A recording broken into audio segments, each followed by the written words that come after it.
Madalas ang katapangan ay nagdadala sa atin ng kapahamakan. Dahil sa bugso ng damdamin, hindi natin napapansin ang mga bagay sa paligid natin. Paano kung sa pagiging matapang mo ay napadpad ka sa isang lugar na para bang walang kadilimang tinatago? Isang baryong sagana sa mga halamang gumamela, ng simpleng bulaklak nito ay magdadala pala sa'yo sa bingit ng kamatayan. Ano nga kaya ang misteryong tinatago sa baryong napuntahan namin ng aking ama? Magandang araw po sa inyo, Sir Blair. Lalong-lalo na sa mga giliw ninyong tagapakinig at taga-suporta sa inyong mga YouTube channel. Ako nga po pala si Dante, 20 taong gulang. Palagi po akong nakikinig sa mga kwentong inyong itinatampok sa inyong programa at talagang magaganda po ang inyong mga istorya. Kaya naisip ko rin po na ibahagi sa inyo ang karanasan namin ni tatay nang mapadpad kami sa isang liblib na baryo sa probinsya ng Camarines Norte.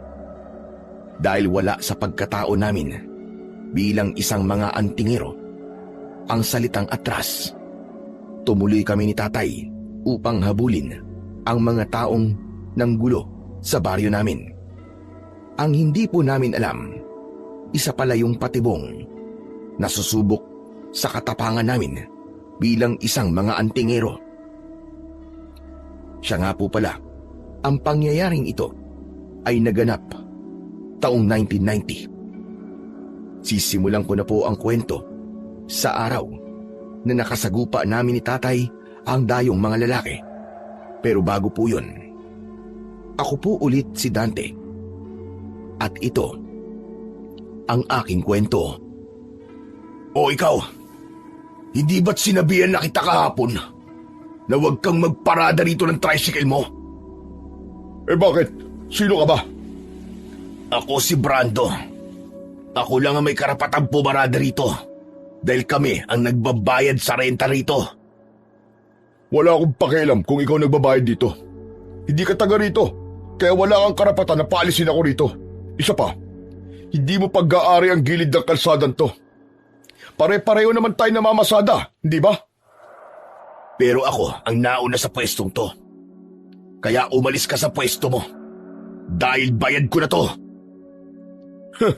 Ang pinag-uusapan natin dito, kung sino ang taga rito, siyang dapat na priority sa pila.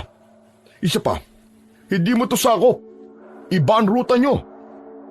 Teka nga, siguro kayo yung madalas na napapabalitang nananakit na mga kapwa ko tricycle driver, ano? Tama ba? Oo, kami ngayon. Kaya dapat matakot ka na. Sa Diyos lang ako natatakot. Pero sa kagaya mong bastos, hindi ako pagtataasan ng balahibo sa'yo. Totoo nga ang balitang matapang ka, Mang Alex. Mabuti naman at nabalitaan mo. Kaya makakaalis ka na. Doon ka pumunta sa lugar mo. Hindi rito. Eh gusto ko rito eh. May magagawa ka ba? Kaya mo ba akong paalisin dito? Hindi ako natatakot sa'yo. Kaya pala, nagsama ka pa ng 5 asungot para paalisin ako sa pwesto ko. Dahil hindi ka natatakot sa akin. Aba, tinatarantado mo yata ako ah. Asungot ba ka mo? Akala mo ba walang dahilan kung bakit ginugulo kita rito ha? Ano ba dahilan mo? Yung hayop mong anak na si Dante. Binutas lang naman niya ang gulong ng tricycle ko kahapon. Magpasalamat ka. Gulong mo lang ang binutas ng anak ko. Hindi ang tagiliran mo. Talagang nagmayabang ka pa sa ginawa ng anak mo ah. Kaya mabuti pa, habang nakapagtitimpi pa ako, iatras mo na ang tricycle mo. Hindi ko iaatras ang tricycle ko. Kung gusto mo kayo umatras. Hindi naman kayo taga rito, hindi ba? Malinaw na kami ang dapat na mauna sa pila, hindi kayo. Ba't matapang ka nga? Sino bang pinagmamalaki mo ha? Yung anak mong kasing inutil mo? Huwag mong madamay-damay ang anak ko rito. Baka magsisi ka. Hindi mo pa nga nasusubukan makipagsuntukan sa kanya. Tinawag mo na agad siyang inutil. Baka kapag narito siya, ay manghiram ka ng mukha sa aso. Sige nga, tawagin mo nga pinagmamalaki mong anak. Baka pagsamahin ko pa kayo. Pero mas maganda sigurong unahin na lang kitang pabagsakin. Ikaw kung kaya mo akong pabagsakin. Yun naman ay kung tatama ka rin sa akin. Tay, teka. Ano pa nangyayari dito? Bakit hinaharangan kayo ng mga lalaking yan? Pasado 9:00 ng umaga, nang madatnan ko ang panggugulo ng mga dayong lalaki sa tatay ko na si Mang Alex. 5 lalaki laban sa isa. Ganyan katapang ang tatay ko. Nasa bahay ako noon nang tawagin ako ng kaibigan kong si Mario at ibinalita niya sa akin na meron daw na nanggugulo kay tatay sa pila ng paradahan ng tricycle. Tricycle driver po kami ni tatay. Pero bukod doon ay mga antingero din kami, ngunit hindi alam yon ng mga taga samin. Kaya naman madalas na may nangangas talaga na maka-encounter kami ng mga barumbadong mga tao. Hindi lang si tatay ang ginugulo nila, pati ang kapwa namin driver. Hinaharangan nila ang mga ito sa kalsada at pinabababa ng sasakyan ang mga pasahero nito para lumipat sa kanilang sasakyan. Dahil sa galit ko, binutas ko ang gulong ng kanilang sasakyan, kaya iyon ang naging dahilan kung bakit sumugod ang mga ito sa pwesto ni tatay. Anak, pinaalis nila ako sa pili. Hoy ungas, totoo ba ang sinabi ng tatay ko? Huwag mo akong matawag-tawag na ungas ha. May pangalan ako. Wala akong pakialam kung may pangalan ka, ungas. Wala kang karapatang magpaalis sa mga nakapilang sasakyan dito. Ang mga kagaya mo, dun dapat nakapwesto sa sementeryo. Doon kayo nababagay, maging panakot sa mga uwak. Tinatarantado mo ba ako ha? Uy, nahalata mo pala. Ano? Baka gusto mong ako na lang ang magpaalis sa'yo. O baka gusto mong umalis dito, nabitbit ang ulo mo, ha? Mukhang matapang ka nga, kagaya ng tatay mo. Hindi ako matapang, ungas. May patakaran lang kaming pinapairal sa pilahang to. Kung sino ang taga rito, siya ang priority sa pila. Tsaka kung sinong unang nakapwesto, siya ang dapat na mauna. Masyado yatang makapal ang pagmumukha mo para paalisin ang tatay ko rito. Anak, sila rin yung nagpalaya sa ibang mga tropa natin dito. Ikaw din daw ang pumutas sa gulong ng sasakyan nila. Kung ganun pala tay, tama yung gulong na binutas ko. Sa kanila pala talaga yun. Pasensya ka na ungas ha. Paharang-harang kasi, kaya yun, binutas ko. Nagkamali ka ng taong binangga. Mayabang ka. Kayo nagkamali ng taong binangga. Hindi niyo ba talaga kami nakikilala ha? Kilala ko kayo. Maingay ang pangalan yung mag-ama sa baryo namin. Kaya nga narito kami para subukan ang katapangan yung mag-ama. Tay, matapang pala to Dahil kahit kilala na po tayo, sumugod talaga dito sa teritoryo natin. Alam ko naman na nangihiram lang kayo ng tapang sa medalyon yung suot. Kung malayan, mahina kayo. Mga antingero. Kahit wala ang suot naming medalyon, kaya namin bitbitin ang pagkalalaki namin. Hindi kami umaatras sa laban. Kaya wag mo kaming hahamunin at mamaliitin. At wag mo ring hahamakin ang pagiging antingero namin ng tatay ko. Alaga naman matapang lang kayo dahil nasa teritoryo nyo kayo. Pero kung tutusin, kung kayo nasa teritoryo namin, manghihiram din kayo ng lakas sa ibang tao. Huwag mo kaming subukan, Brando. Dahil baka ikaw ang manghiram ng tapang sa aso. Buwisit. Tama na ang satsat. Simulan na natin ang suntukan. Di laban ha. Sumugod ka na. Hindi ko inaasahan ang maagang pagpalag ng kalaban ko. Kaya hindi ko na rin pinatagal ang usapan naming yon. Agad kong iniangat ang kamay ko at sinuntok ko sa mukha si Brando. Nakipagsabayan na rin si tatay sa mga kasama ni Brando. Tumulong din sa amin ang mga kapwa namin driver. Nagkagulo sa pilahan ng tricycle at bawat panig walang gustong magpatalo. Pareho kami ng diskarte ni tatay pagdating sa pakikipaglaban. Bawat tamaan ng malakas naming sipa, tiyak na babagsak sa lupa. Sumiklab ang suntukan at pagpapalitan namin ng atake sa isa't isa. Tama nga sila. May kakaiba kayong lakas na magkama. Ang dami mo namang satsat. Para kang puwet ng manok. Putak ng putak. Saluin mo suntok ko. Ang bibig ko. Hayop ka. Magbabayad ka. Ano, laban pa? Yan lang ba ang kaya mo, ha?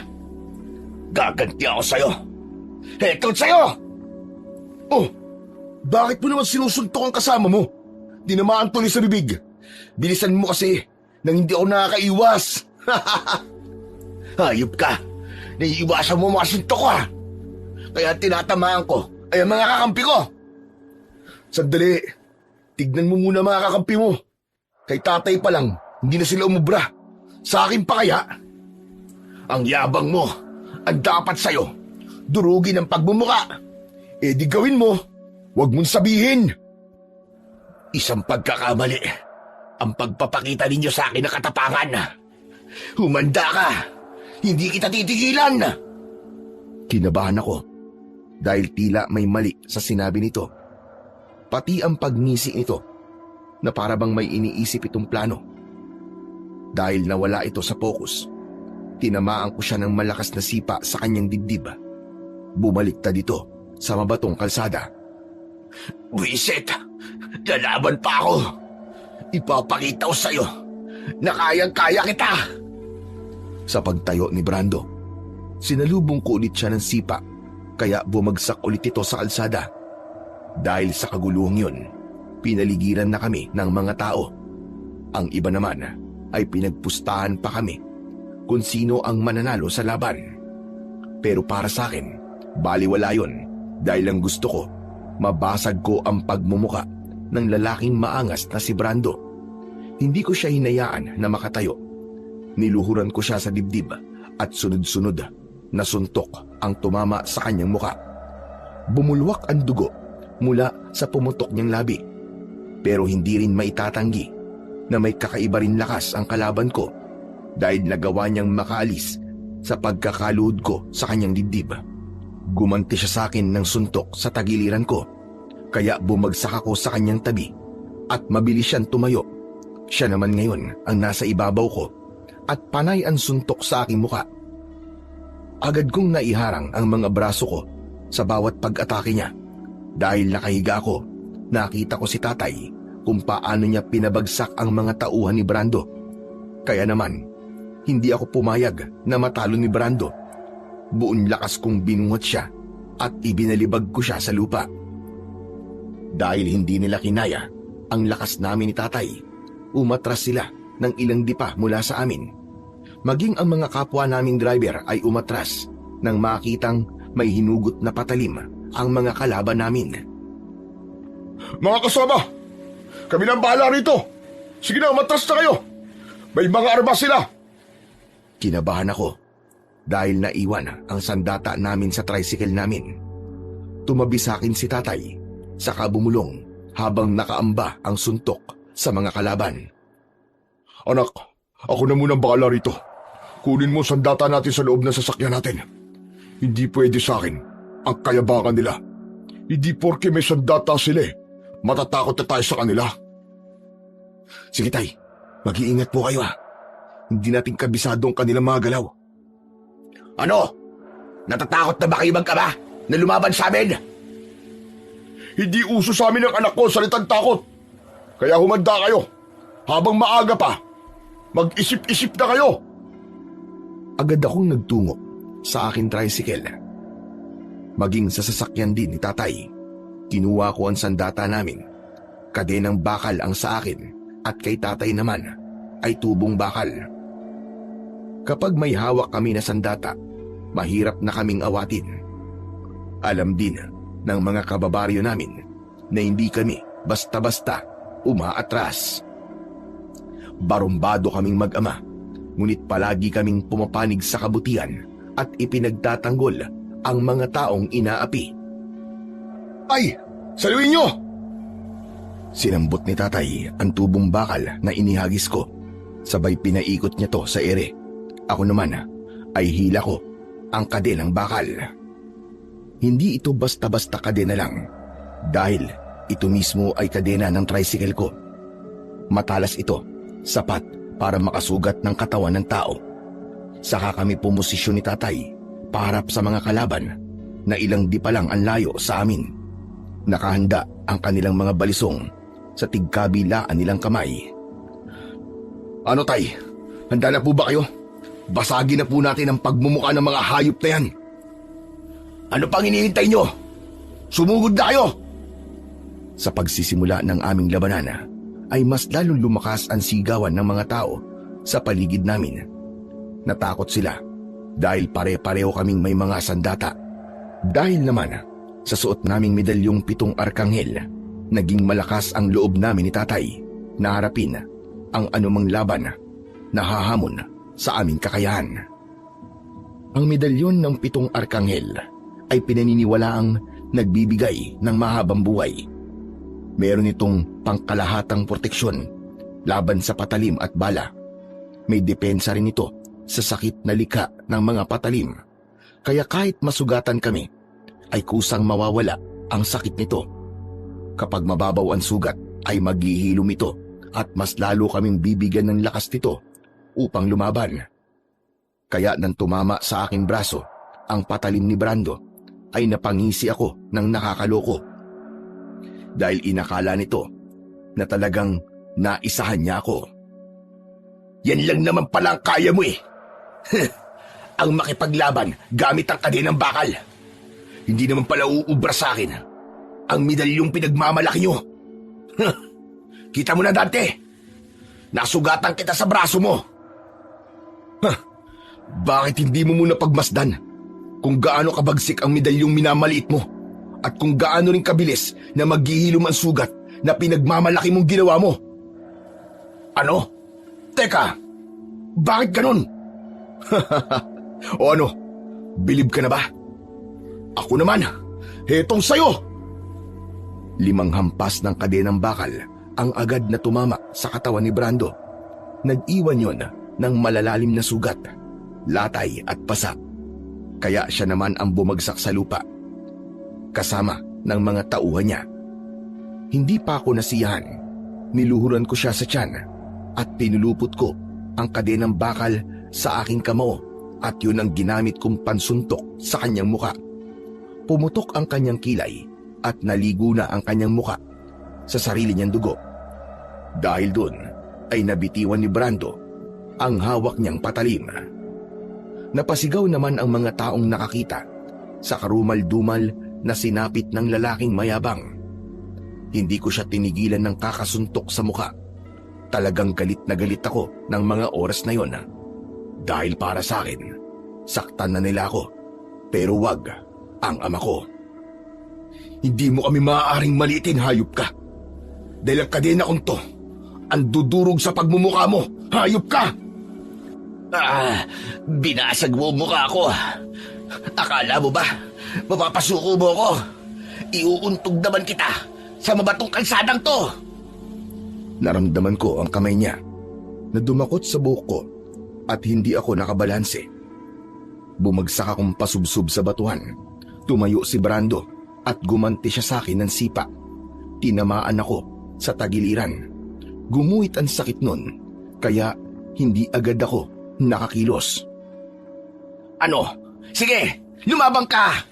Lumabang ka! Hindi mo ako malalamangan na hayop ka. Eto, saluhin mo! Kahit nakahiga ako, ay nagawa kong tamaan ng sipa ang kanyang paa. Kaya napahawak siya sa kanyang binti. Ang binti ko! Parang nabalian ako ng buto sa binti ko! Bakit hindi ka napapagod na hayop ka, ha? Dahil iba ako sa lahat. Eto pa, saluhin mo ang suntok ko! Mabilis akong nakabangon. 3 magkakasunod na suntok ang tumama sa mukha niya gamit ang aking kamao na merong nakapulupot na kadenang bakal. Si tatay naman ay lahat ng kanyang nakasagupa ay napabagsak niya sa kalsada. Hindi rin umubra sa kanya ang kutsilyo ng kanyang mga kalaban. Bukod pa ron ay malaking tulong din ang ginawa ng mga kasama namin para atakihin ang mga lalaki. Lahat ng mga ito ay gumulong at namimilipit sa labis na sakit ng kanilang ulo dahil sa inabot nila mula sa bakal na tubo na hawak ni tatay. O ano?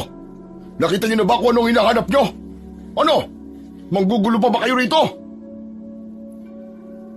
Dahil hindi nila kami kinaya, nagmadali silang sumakay ng tricycle at mabilis itong pinaandar. Iniwan nila si Brando. Dahil hindi siya makatakas sa akin, sinabuyan niya naman ako ng lupa sa mata. Anak ng putya! Madaya ka! Tay, sinabuyan ako ng lupa ni Brando!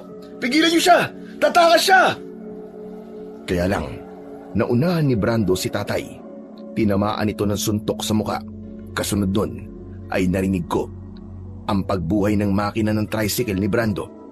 Agad nitong pinaandar ang sasakyan para tumakas. Tay, habulin natin sila! Mabilis kong ipinulupot ang kadena sa bewang ko. Kahit medyo malabo pa ang paningin ko, mabilis akong sumakay ng tricycle ko. Sumakay din ng sasakyan si tatay at hinabol namin ang mga tumakas na kalaban. Napuno ng usok ang kalsadang yon at naiwan ang mga taong habol ang tingin sa aming sasakyan. Pinaharurot namin ng mabilis ang aming tricycle. Ganon din naman ang aming mga sinusundan. Tay, bilisan niyo po! Kailangan maharangan natin sila sa kabilang daan! Tama ka, anak. Pagdating sa dulo ng tulay, maghiwalay tayo para mahuli natin sila. Sige po, tay. Mag-iingat po kayo! Bibilisan ko na ang pagpapatakbo sa tricycle ko. Mauuna na ako sa'yo. Nag-overtake agad si tatay sa akin. Talagang maririnig ang ingay ng tambutso ng aming sasakyan. Nakita ko pang dumikit ang sasakyan ni tatay sa tricycle ni Brando.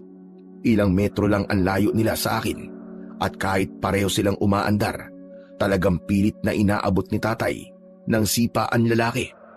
Panay naman ang iwas nito at nakadistansya ng malayo sa aking ama. Pero hindi kami tumigil sa paghabol sa kanila. Dahil abala kami sa paghabol sa mga kalaban, hindi namin namalayang nakarating na pala kami sa isang lugar na hindi pa namin napupuntahan. Pero hindi namin yung binigyan ng atensyon dahil nga galit kami ng mga oras na yon.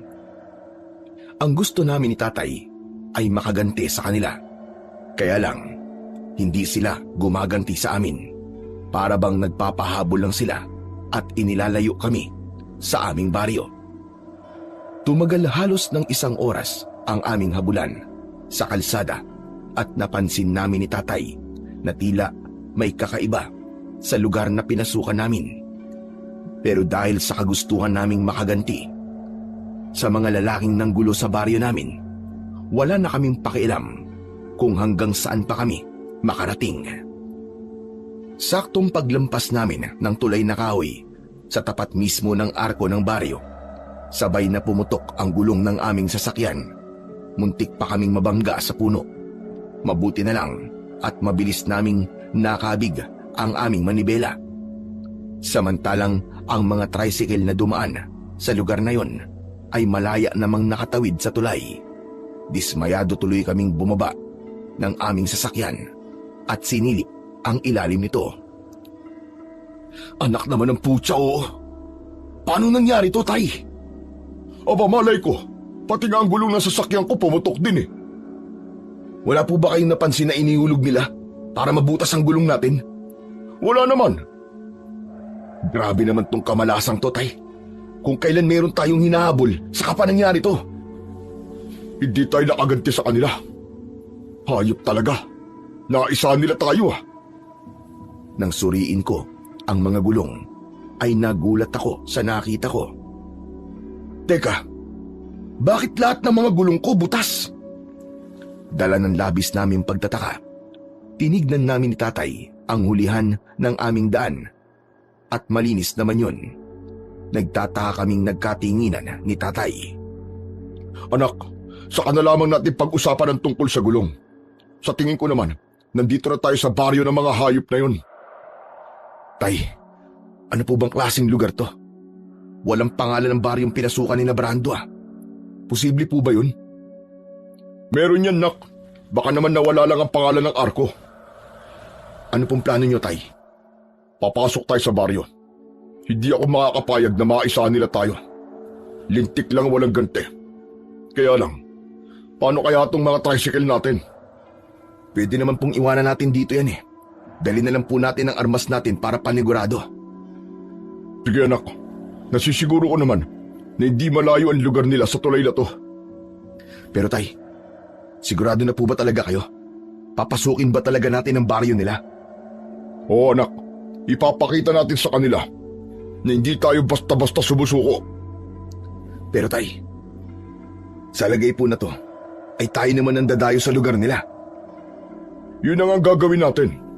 Kung malakas ang loob nila, naguluhin tayo sa baryo natin, pues, ganun din ang gagawin natin. Tayo naman ang manggugulo sa lugar nila. Pero Tay, baka mapahamak tayo dyan. Baka malagay tayo sa alanganin. Bakit anak? Natatakot ka ba? Hindi naman po sa ganun, kaya lang Wala nang kaya-kaya lang. Papasok tayo sa lugar nila. Wala sa lahi natin ang umaatras sa laban, anak. Kaya sige na, dali mo na ang sandata mo. Iiwan natin pansamantala rito ang mga tricycle. Balikan na lamang natin mamayang gabi. Baka makahingi na rin tayo ng tulong sa mga tao sa loob ng baryo na yan para maayos ang tricycle natin. Wala kaming kaalam-alam ni Tatay na yun na pala ang simula ng pagbabago sa takbo ng buhay namin. Lalo na nang simulan na naming pasukin ang baryong yun. Tumambad sa paningin namin ang maliit na komunidad na mayroong kakaibang bahay na gawa sa kugon at kawayan. Pareho ang estilo ng mga ito. Tatsulok ang hugis ng bubong, ngunit agaw pansin ang mga nakatanim na halamang gumamela sa bawat paligid ng mga kubo. Tila tumigil ang oras ng mga tao nang mapansin kami. Tumigil din kasi sila sa kanilang ginagawa. Tay, ano kayang klaseng lugar to? Nakarating na po ba kayo rito? Hindi pa anak. Ngayon lang din ako nakarating dito. At ngayon ko lang din nalaman na mayroong ganitong lugar sa probinsya natin. Kakaibang tingin ng mga tao sa atin, Tay. Parang lalamunin tayo ng buhay. Dahil napansin nila ang sandata natin. Agaw pansin tayo sa kanila dahil sa itsura natin. Tsaka Tay, pansin nyo ba? Lahat po ng bahay may nakatanim na halamang gumamela. Walang ibang halaman ang nakapalahok sa mga ito. Tama ka. Iba ang kutob ko sa lugar na ito. Binaliwala namin ang kakaibang kilos ng mga tao sa paligid namin. Naglakad pa kami hanggang sa gitna ng baryo. Kung may ganito palang baryo sa lugar na ito, sana nalaman man lang natin. Dahil driver tayo ng tricycle eh. Kahit isang pasahero, wala talaga akong naihatid sa lugar na ito. Tama po kayo, Tay. Hindi kaya... Teka, baka kaya hindi tayo nakakapaghatid ng mga pasaherong taga rito ay dahil hinaharangan na ng mga pangkat ni Brando. Posible po, dahil dito po sila nakatira eh. Teritoryo nila to. Halika, maglakad pa tayo hanggang doon. Sige po. Ipapakita natin sa mga nakalaban natin na hindi tayo umaatras sa laban. Tandaan mo anak, kapag hindi tayo ang nangargabyado at nasa tama tayo, ipaglalaban natin. Hindi tayo papayag na basta-basta na lamang tayong guluhin sa lugar natin. Magkasundo kami ni Tatay sa lahat ng bagay. Magmula nang mamatay ang nanay ko, mas lalo kaming naging malapit sa isa't isa. Namatay noon si nanay dahil sinalo niya ang saksak na dapat sana ay para kay Tatay. Nagbago rin ang ama ko nung mangyari yun. Naging matapang siya at hindi na ito marunong tumanggap ng pagkatalo. Nadagdagan pa ang galit niya nang mamatay ang kanyang mga magulang at kapatid. Ang masaklap, pati ang pamilya ng kanyang mga kapatid ay inubos din ng mga aswang. Kaming dalawa na lamang ni Tatay ang natira sa lahi namin. Tay, maging alerto lang po tayo sa paligid. dahil hindi po natin kabisado ang lugar na to. Tsaka yung mga tao, balak pa po yatang pagkaisahan tayo. Tignan nyo. Dante, mukhang alam nila kung bakit tayo nandito. Ipinagpatuloy namin ang paglalakad sa mabatong kalsadang yon. Kabado ako ng oras na yon, ngunit hindi ako nagpahalata kay tatay. Idagdag pa na wala akong nararamdamang kakaiba sa aking suot na medalyon ng 7 arkanghel. Ipinamana sa amin ni Lolo Gaston ang suot naming medalyon. Panlaban namin ito sa masasamang elemento. Maliban kasi sa pagiging tricycle driver namin ni tatay, ay isa rin kaming mga antingero at manunugis ng aswang. Kaya may kapangyarihan kami. Umiinit ang suot naming medalyon kapag may aswang sa paligid namin. Kaya naman, malakas ang loob naming pumasok sa lugar na yon dahil wala kaming nararamdamang presensya mula sa mga aswang. Tay, wala akong nararamdamang presensya ng mga nilalang ng dilim. Ngunit kakaiba naman ang amoy ng hangin. Malangsa na para bang nanggagaling sa mga halamang gumamela. Yan din na napapansin ko kanina pa. Maganda nga dahil marami ang bulaklak. Ngunit ang amoy naman ay parang hindi galing sa bulaklak. Parang kasing amoy ng sariwang dugo ng tao. Kinilabutan ako nang sabihin yun ni tatay.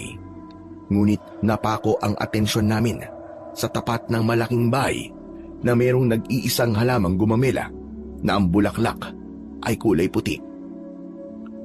Maya-maya pa ay bigla kaming nakarinig ng boses ng isang matandang lalaki mula sa aming likuran. Nang pinagmasdan ko ang itsura nito, ay napansin ko kagad ang mahabang balbas at bigote nito na abot hanggang dibdib. Kulay puti ang buhok nito na kasing kulay ng saya nito na parabang isa itong ermitanyo. Agaw pansin din ang mga kasama nito na nakatayo sa kanyang likuran. Nakauniforme ang 8 lalaki habang may hawak na batuta. Kaya napagtanto kong mga tanod ng barangay ang kasama nito. Mawalang galang na sa inyo mga amang. Ako nga pala si Kapitan Ingo. Ako ang kapitan sa barangay na ito. Maaari ko bang malaman kung ano ang sadya nyo rito? Magandang araw po sa inyo, Kapitan. Ngunit ang sadya namin dito ay ang mga lalaking tumakbo sa loob ng baryo nyo. Teka, sinong mga lalaki? Ang pinunulan po nila ang kilalo namin. Brando po ang pangalan niya. May atraso po kasi siya sa lugar namin.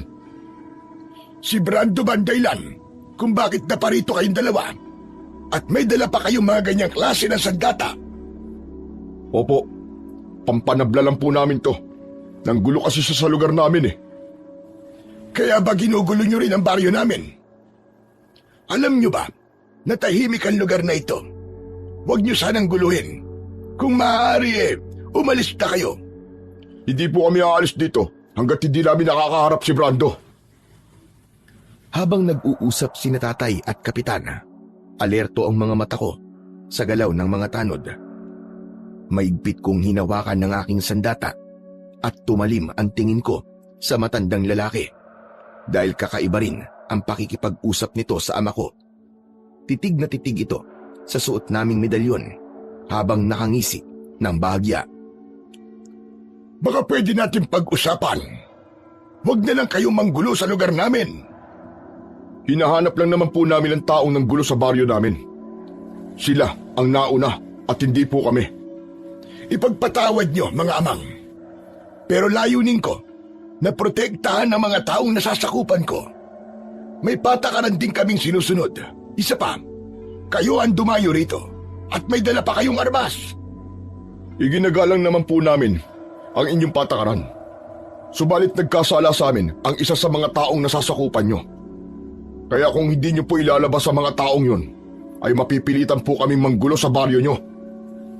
Aba, ay hindi mo rin kami maaaring sindakin sa sarili namin lugar. Baka nakakalimutan ninyong nasa teritoryo ko kayo. Anumang oras kapag ginusto ko, ay tutumba kayo sa kinatatayuan nyo. Kung mamamatay kayo sa baryo namin, ay wala kaming pananagutan kung merong mangyaring masama sa inyo. Teka, sandali lang, Kapitan. Parang sa tono ng pananalita nyo, pinagbabantaan nyo ang buhay ng tatay ko ha. Kung wala po kayong pananagutan, wala rin po kaming pananagutan kung sakaling may mangyaring masama sa mga taong hinahanap namin. Mukhang matapang nga kayong mag-ama. Huwag niyo pong ibay ng usapan. Ilabas mo ang mga lalaking hinahanap namin. Lahat sila ay sakay ng kanilang tricycle. Lumingon muna sa kanyang likuran si Kapitan Ingo. Nahuli ko namang makahulugan ang tinginan ng mga tanod sa isa't isa. Kaya mas lalo kong hinigpitan ang kapit sa kadenang bakal ko para kung anumang oras at umatake sila ay nakahanda na akong makipagsabayan sa mga ito. Muling nakipag-usap si Kapitan Ingo kay tatay. Bueno, nakikita mo naman siguro na malinis ang gilid ng kalsada at walang mga nakaparadang tricycle. Kaya hanggat maaari, sige na, makakaalis na kayo. Hindi namin papayagan na kayo ay manggulo rito. Nakikipag-usap kami ng maayos at may pagkakataon pa kayong makaalis sa lugar namin. Teka, sandali lang Kapitan Ingo. Hindi naman kami makakapayag na basta nyo na lamang kaming ipagtatabo yan nang hindi nakakausap at nakikita ang mga lalaking nanggulo sa lugar namin. Malaki ang atraso ng mga yun sa amin. Mukhang hindi tayo nagkakaintindihan dito. Wala ang mga taong hinahanap nyo rito. Hindi ako naniniwala, Kapitan. Kita namin na dito sila pumasok. Kaya kung hindi nyo sila ilalabas, ay mapipilitan kaming makipaglaban sa inyo. Ngayon lamang ako nakakita ng isang binatang malakas ang loob na amunin ng kapitan ng isang baryo at hindi tinitignan kung mas matanda ba ang kausap niya. Kapitan, marunong din naman po ako rumispeto kung yun po ang ibig niyong sabihin. Pero ang pinag-uusapan po rito ay ang pagkatao naming mag-ama. Ngayon, at nakikipagmatigasan kayo, lumalabas na pinoprotektahan nyo ang mga taong yun. Hinahamon ko kayo ng isang duelo, Kapitan Ingo. Teka, tama ba ang narinig ko? Duelo? Makikipagduelo ka kamo sa akin? Oh, ganun na nga. Abat, bilib din naman ako sa tapang mo. May pinagmanahan naman pala tong anak mo eh. Pero ang katapangan ninyo, wala sa lugar. Nasa lugar kami. Dahil kung saan kami nakatayo, naroon ang lugar namin ng anak ko. Tama si tatay. Hindi kami makakapayag na kayang-kayanan lamang ng mga tauhan nyo mga tao sa baryo namin. Baka hindi nyo alam na yung mga taong pinagtatanggol nyo ay madalas na nanggugulo sa baryo namin. Hala sige, total kayo naman ang nagsimula nito. Bilang kapitan, wala akong pananagutan kung sakaling merong mangyaring masama sa inyo sa baryo ko. Dahil sa inyo ito nag-umpisa. Sige, tinatanggap ko na wala kang pananagutan sa amin. Bilang kabayaran naman, kapag kami nanalo sa duelo, ihaharap nyo sa amin ang 5 lalaking nakalaban namin kanina. Sige, iharap ko sila sa inyo. Pero kapag natalo namin kayo, lalabas kayo sa baryo namin. Humakbang patras si Kapitan Ingo at pumunta sa unahan nito ang kanyang mga tanod. Nakangisi silang lahat na para bang minamaliit nila ang kakayahan namin ni tatay. Agad na umatake sa amin ang mga tanod nito gamit ang kanilang batuta. Pero mabilis din naming nailagan ang mga armas. Nang makahanap ako ng pagkakataon, ako naman ang umatake sa kanila. Sige, saluhin niyo naman ang kadena ko! Bawat tamaan ng sandata ko ay talaga namang namimilipit sa labis na sakit. Ang iba ay natakot at hindi na umatake dahil sa malalim nilang sugat sa kanilang katawan.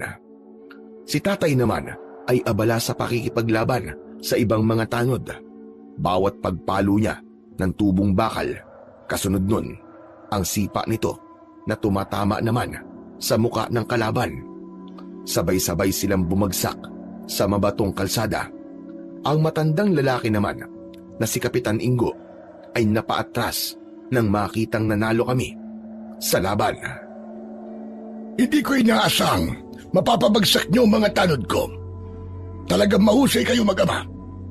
Kaya pala malakas ang loob niyong pumasok sa baryo namin Tama na ang paligoy-ligoy. Ngayong napabagsak na namin ang mga tanod mo. Ikaw naman ang lumaban sa akin. Hindi ako lalaban. Tanggap ko na ang pagkatalo ko. Tutuparin ko ang kahilingan ninyo. Ngunit, bigyan niyo pa ako ng palugit. Kahit 2 araw lang. Ano ka mo? 2 araw? Bakit? Para hanapin ang mga taong hinahanap ninyo. Bilang kapitan, sagot ko ang bahay at pagkain nyo rito. Habang nananatili kayo sa baryo ko. Dapat lang, dahil natalo namin kayo sa duelo. Tuparin niyo ang inyong pangako, kapitan. May isa akong salita. Bilang kapitan ng baryong ito, kailangang igalang ako ng mga tao. Kaya ang bawat sasabihin ko ay batas. Kaya pag sinabi ko na ihaharap ko ang mga lalaking nanggulo sa inyo, ay gagawin ko talaga. Kung sa loob naman ng 2 araw at hindi nyo sila naiharap sa akin, hindi kami aalis dito at kami mismo maghahanap sa kanila. Wala kaming pananagutan kung masaktan namin sila. Sige, pumapayag ako.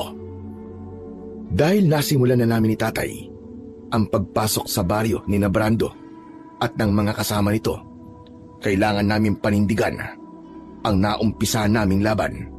Subalit alam ko na merong nararamdamang kakaiba si tatay sa lugar kung saan kami naroroon. Kagaya nga ng inaasahan, ay tumupad sa napagkasunduan namin si Kapitan Ingo. Dinala niya kami sa isang maliit na kubo na gawa sa kugon at kawayan. Maging ang bahay na yon ay pinaliligiran din ng tanim na gumamela. Bukod pa roon, napansin ko na para bang marami ang langaw sa lupa. Dahil doon ay napatingin ako sa muka ni Kapitan Ingo.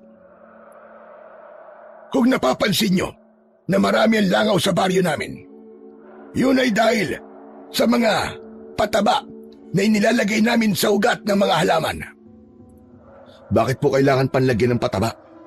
Malaki naman po ang mga halaman at sagana pa sa mga bulaklak. Para sa amin kasi, pagtaboy yan ng masamang elemento at enerhiyang papasok sa baryo namin para mabigyan ng proteksyon ng lahat ng mga taga rito. Kaya hanggat maaari ay sinisikap ko rin na hindi kami magugulo ng mga taong labas. Pero dapat ay alam niyo po na kung gaano niyo po pinangangalagaan ng lugar niyo, ay ganun din po kami. Kaya nga tao na kaming nakikipag-usap sa inyo. Huwag na sanang humantong pa sa gulo ang pagparito nyo. Isa pa, may hihilingin lang ako. Huwag na huwag ninyong hahawakan ng bulaklak ng gumamela. Wala kayong pakikialaman sa lugar na ito. Sige po, kung yan po ang gusto nyo. Tsaka may isa pa. Kung may mapapansin man kayo sa lugar namin, wala kayong karapatan na magtanong dahil bisita namin kayo rito ng sapilitan. Kagaya rin ng sinabi ko, wala kaming pakialam sa patakaran nyo dahil iba ang pakay namin dito. O paano, Kapitan? Pagod na kami. Baka pwede kami magpahinga. Sige, pumasok na kayo sa loob ng bahay.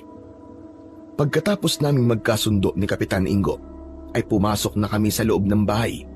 Ilang sandali pa, ay narinig namin ang yabag ng mga paa ni na Kapitan Ingo palabas ng bakurang yon. Hanggang sa kaming dalawa na lamang ni tatay ang natira sa lugar na yon. Nang nakapagpahinga kami, doon kami nakapag-usap ng maayos. Ay, may napapansin din po ba kayo sa baryong to? Oo, anak. Kaya nga pumayag ako sa hiling ni Kapitan na manatili tayo rito kahit 2 araw. Kung ganun po, may iba kayong pinaplano? Tama ka, Dante. Ang ipinagtataka ko, bakit po kaya tahimik ang medalyon natin, Tay? Ganun din po ba ang medalyon nyo, Tay? Oo, anak. Palatandaan po ba na walang aswang sa paligid? Hindi tayo nakakasigurado, Dante. Para bang may bumabalot na kung ano sa baryong to. Sa bahay na ito, inabutan na kami ng dilim. Ngunit nakaupo pa rin kami sa katre at nakikiramdam sa paligid. Sabay rin kaming naiga sa katre habang nakatingin sa kisame. Masyado naman po yatang tahimik ang gabing to, Tay. Ang katahimikan ang madalas na pinagtataguan ng kaguluhan. Huwag tayo magpakampante sa paligid, anak. Ang mabuting gawin natin, palitan tayo sa pagtulog. Tama po ang naisip niyo, Tay. Kayo po muna matulog para may isang magbabantay sa atin. Kapag nakaidlip na ako, gisingin mo ako para ikaw naman na makatulog. Sige po, Tay. Naunang natulog si Tatay. Alam ko naman na napagod din siya sa pakikipaglaban sa mga tanod kanina. Maya-maya pa ay humihilik na ito, ngunit kasabay ng ingay nito ang huni ng mga langaw sa labas. Kaya napabalikwas ako ng bangon. Ano kayang inilalagay nilang pataba sa halamang gumamela? Bakit kaya ganun ang mga langaw na yun? Natukso kong alamin ang dahilan ng pagkakagulo ng mga langaw sa labas ng bahay.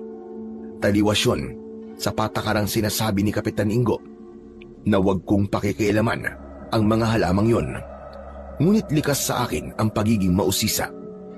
Kaya naman, lumabas ako ng bahay at pinagmasdan ang mga halaman na tinatamaan ng liwanag mula sa sikat ng buwan. Pati ang simoy ng hangin dito, malangsa rin. Paano kaya natatagalan ng mga tao ang amoy ng halaman dito? Grabe, ang baho talaga. Hindi ko na malayang naglalakad na pala ako para lapitan ang isa sa mga halamang gumamela. Tila may malakas na puwersang humihila sa akin para hawakan ang bulaklak nito. Ngunit nabawi ko kagad ang kamay ko. Kinilabutan ako nang biglang nagkulay ube ang kamay ko. Nagkaroon ng pantal ang balat ko at gumapang yun hanggang sa braso ko. Biglang uminit ang pakiramdam ko at talagang kakaiba ang sakit na naramdaman ko. Aray! Bakit ganito? Napakasakit! Ang kati! Teka, ano to? Biglang namaga ang kamay ko. Tsaka ang bulaklak na hinawakan ko, biglang nagkulay itim. Napaatras ako nang tila merong buhay ang halamang gumamela. Kumalog yun na parabang nasaktan din ito. Diyos ko, may kakaiba nga sa bulaklak na to. Kailangan malaman to ni Tatay. Grabe, sobrang hapdi talaga ng kamay ko. Hawak ko ang pulsuhan ko nang pumasok ako sa loob ng bahay. Nagulat ako dahil biglang nagsabay-sabay na umalulong ang mga aso sa paligid. Dahilan para magising si Tatay at agad itong napabalikwas ng bangon. Dante, anong ingay yun? Mga asong gubat po, Tay. Sabay-sabay silang nag-alulungan. Tay, ang kamay ko po. Tignan nyo. Teka, ano nangyari dyan sa kamay mo? Tay, bigla po namaga ang kamay ko eh. May kakaiba po sa mga halaman. Hinawakan ko po ang bulaklak ng gumamela at ito po ang nangyari sa akin. Namatay din po ang bulaklak na hinawakan ko. Hindi ako maaaring magkamali, Dante. May laso ng bulaklak. Malinaw na galing ito sa itim na kapangyarihan ng isang mabangis na aswang. Pero wala naman pong laso ng gumamela, di ba, Tay? Oo, kaya nga nagtataka ako eh. Teka, patingin nga ako ng kamay mo. Aba, marami ring pantal at mainit ang balat mo. Tay, ano pong gagawin ko? Sobrang sakit po talaga ng kamay ko. Sige, hubarin natin ang medalyon. Subukan natin tawagin ang isa sa 7 gabay. Sino po ron? Si Arago, ang nangangalaga sa kalusugan. Merong 7 gabay ang medalyon ng 7 arkanghel. Sina Amali, Arko, Arago, Askarawage, Apalko, Amalik at Apalkar. Sa kanilang 7, si Arago ang madalas naming tinatawag ni Tatay. Sinimulan namin ang pagtawag sa kanya sa pamamagitan ng isang ritual at orasyon. Magkahawak kamay kami habang nakapikit. Ngunit agad kaming napamulat ng mata at bumakas ang pagtataka sa anyo namin. Masama ito. Hindi natin matawag ang isa sa gabay. Tama ang kutob ko, Tay. Nawalan ng bisa ang medalyon natin sa lugar na to. Ito ang dahilan kung bakit wala tayong nararamdamang pag-iinit sa medalyon natin, anak. Hindi po kaya kakaibang nilalang ang lahat ng mga tao rito? Posible yun. Anong gagawin ko, Tay? Paano ng kamay ko? Saglit na nag-isip si tatay. Saka muli naming isinuot ang hinubad naming medalyon. Sa unang pagkakataon ay nakaramdam ako ng takot. Nagsandata na lang tayo kakapit anak. Wala tayong kapangyarihan sa lugar na to. Nahulog po tayo sa patibong ni Brando, tay. Malinaw na sinadya po nila tayong dalhin dito. Ang mabuti pa, talian mo muna ng panyo ko ang kamay mo. O heto, gamitin mo muna. Binalutan ko na lang ng panyo ang kamay ko upang maitago ang pangingitim ng braso ko. Tiyak na mahihirapan akong humawak ng kadena dahil sa kalagayan ng kamay ko. Aalamin ko kung anong meron sa bulaklak ng gumamela para makahanap ako ng lunas sa kamay mo. Huwag muna, tay. Baka makalata sila eh. Dahil sa nangyari sa akin, ay hindi na kami dinalaw ng antok ng gabing yon. Buong magdamag kaming gising at pinakiramdaman ang paligid. Pagsapit ng 4:00 ng madaling araw, ay narinig naming nagkakagulo na ang mga tao sa labas. May nagwawalis ng bakuran, may nag-iigib ng tubig, at may nagdidilig ng halaman na gumamela. Pinag-aralan namin ni tatay kung paano mamuhay ang mga tao sa lugar na yon habang nagtatago kami sa nakasaradong bintana. Ay, tignan niyo po matabang babaeng yun, no? Yung may dala po ng timba. Bakit anak? Anong meron sa kanya? Tay, yung pandilig po niya hindi tubig. Aba, oo nga no. Kulay pulang likido na para bang buo-buo pa. Tay, sariwang dugo po yun. Yun din po ang dahilan kung bakit nagkakagulo ang mga langaw sa puno ng gumamela. Hindi lang po natin sigurado kung saan nanggaling ang dugo, kung pag-aari po ba ng tao o hayop. Diyos ko, ano bang lugar tong napasok natin? Tsaka napansin niyo rin po ba, lahat ng mga tao napapasulyap sa bahay natin. Walang iya anak. Mukhang napasubo nga tayo rito. Habang kami ay nanonood sa ginagawa ng mga tao, ay napansin ko ang isang batang lalaki na mayroong tulak na kariton. Sumisigaw ito ng tubig habang ang kariton ay puno ng galon. Tumigil ito sa tapat ng bakuran namin at pumasok sa loob. Pagtapat nito sa pinto ay tumawag ito. "Tao po! Tao po! Gising na po ba ang mga bisita ni Kapitan Ingo?" Tay, parang tayong tinatawag ng batang yun. Ano kaya ang sadya niya sa atin? Baka po bibigyan niya tayo ng tubig. Mukhang tama ka. Parang binuhat niya na ang 2 galon papasok sa bakuran. Sige na, ikaw na lang ang magbukas ng pinto. Sige po, tay. Agad kong nilapitan ang pinto at binuksan yun. Tumambad sa paningin ko ang may 10 taong gulang na batang lalaki. May 2 siyang bit-bit na galon at walang imik na pumasok sa loob ng kubo namin. Inilapag nito ang galon sa sahig sa loob ng kusina. Nagkatinginan kami ni tatay at nagtataka sa kilos ng bata. "Huwag po kayo magtaka kung bakit diretso po akong pumasok sa loob ng bahay ninyo. Pasensya na po kayo Ngunit pag-aari ko po kasi ang bahay na to at ipinagamit po sa inyo ni Kapitan Ingo. Kaya dun po muna ako natulog sa simbahan." Ano? Ibig mong sabihin bahay mo to?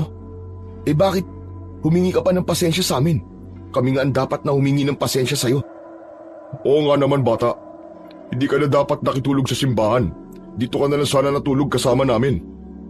Ayaw po kasi ni Kapitan Ingo na sumama ako sa inyo Maging ang makipag-usap po sa inyo na matagal. Sige po, aalis na po ako.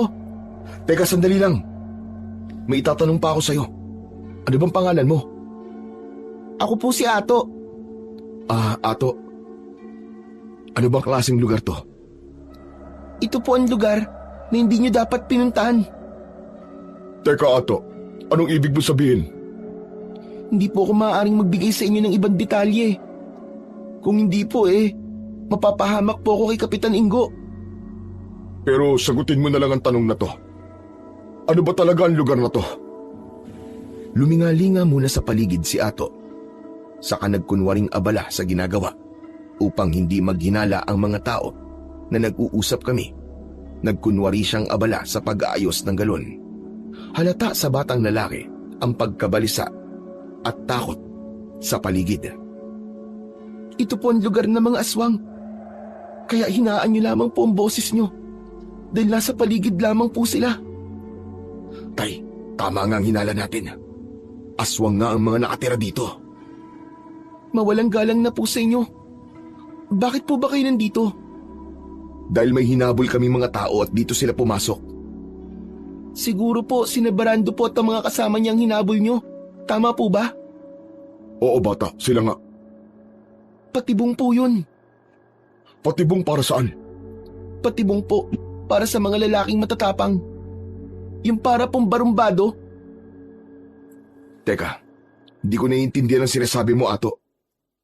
Modus po nila na magpahabol sa mga lalaking matatapang at barumbado. Kinakain po nila ang atay at laman loob ng lalaking may ganong pag-uugali. Kinakain? Ibig sabihin, binibiktima nila ang lahat ng lalaking matatapang na papasok sa lugar na ito? Opo, ganun na nga po. Kayo po ang magiging karagdagan sa kanilang lakas. Ang lugar pong ito ay kuta ng mababangis na aswang. Ano? Pero bakit hindi sila nararamdaman ng medalyon namin? Dahil po sa mga proteksyon sa paligid. Hindi nyo mararamdaman ang kanilang presensya. Ang tinutukoy mo ba ay ang mga bulaklak ng gumamela? Opo. Yun po ang pumipigil sa kapangyarihan ninyo. Lugar po nila ito. Kaya mas malakas sila kumpara sa inyo. Marami na po mga kagaya nyo ang nawala dito at pinatay. Kaya walang nakakarating na balita sa ibang baryo dahil ang katawan ng mga biktima. Yun po ang ibinabaon nila sa ugat ng mga gumamela. Bakit nila ginagawa to? Isa po yung alay para mapanatili po ang lakas ng kanilang proteksyon.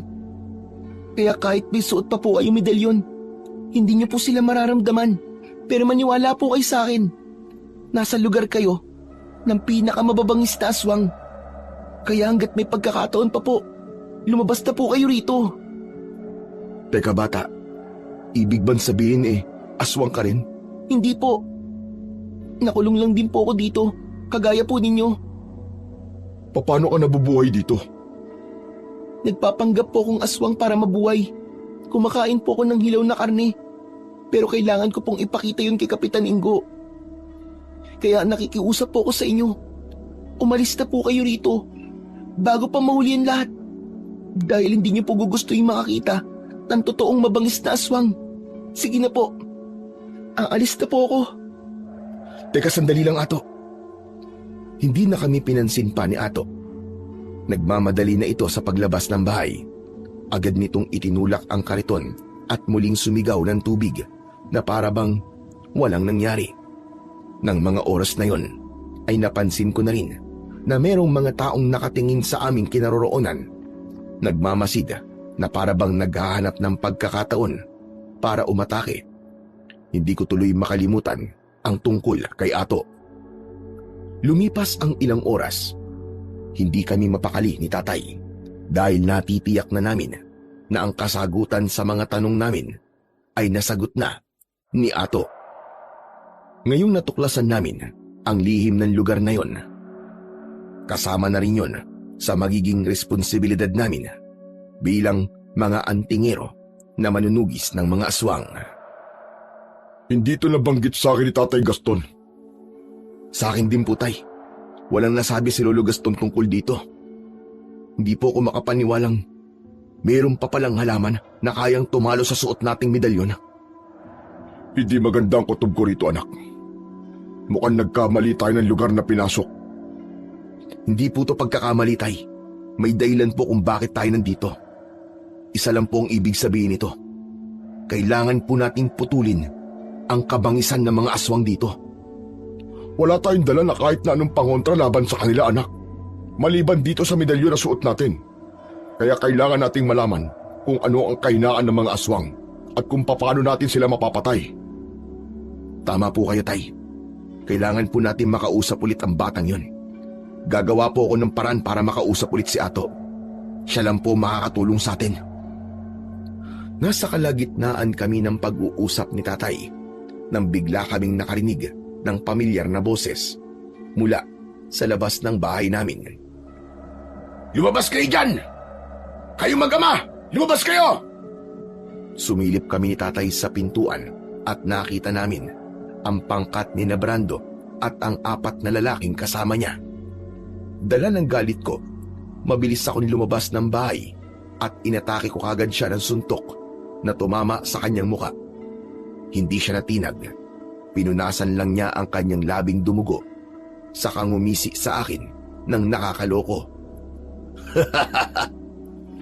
Masyado naman akong namiss. Ituloy na natin ang laban. Hayop ka, Brando.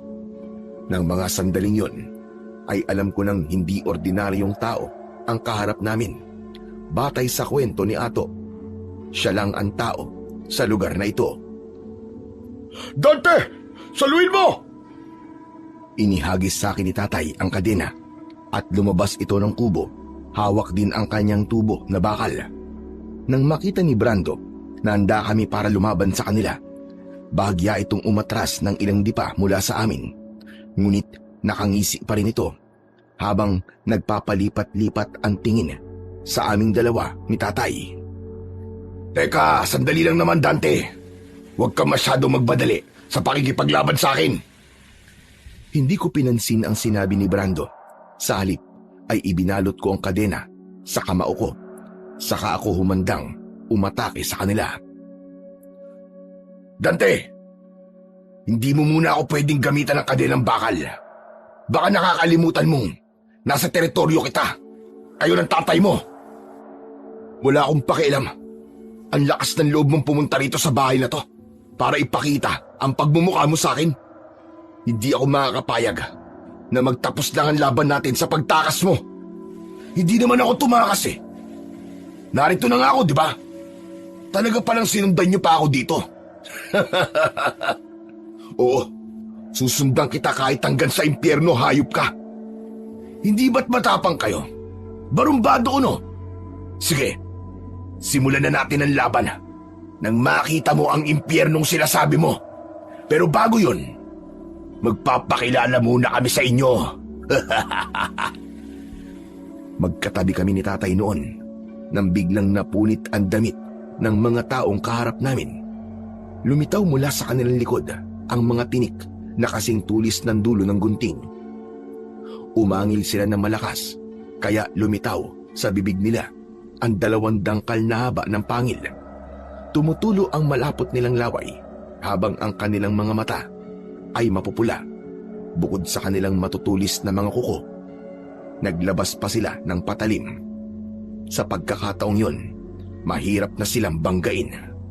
Ang mga tao sa lugar na yon ay tumigil sa kanilang ginagawa para bang baliwala lang sa kanila ang itsura ng mga aswang na nasa harapan namin.